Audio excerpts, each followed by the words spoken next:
In this video, I will show you how to replace the battery in your Audi R8 key fob. This is a very easy process. It will just take you a few minutes. The only thing you'll need to get it done is one replacement battery, which is a CR2032. You can get these online. They're pretty inexpensive. If you're interested, you can go check out that first link in the description, which will take you over to Amazon, where you can find these for a great price. First step to opening this thing up is finding the buttons on the bottom metal part of the key fob. There's one on each side. Hold both of those down and pull to remove the internal key. Under there, you'll see we have two more buttons, one on each side.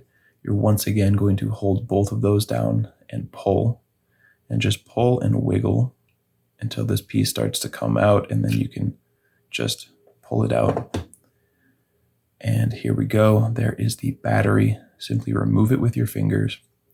Dispose of your old battery, and when you have your new CR2032 and you're ready to put it in, make sure that the positive side that has the plus sign on it is facing down. So flip that upside down and just set it into place there. And now to put this back in, if you have the buttons facing up, the battery should be facing down. And we'll just slide that right in there. Click it into place, and we can put the key back on there. And that is it. I hope you found this video helpful. If you did, feel free to leave us a like or a comment. And if you ever need help with another one of your key fobs, you can come on back to this channel. We'll have you covered with a tutorial like this one.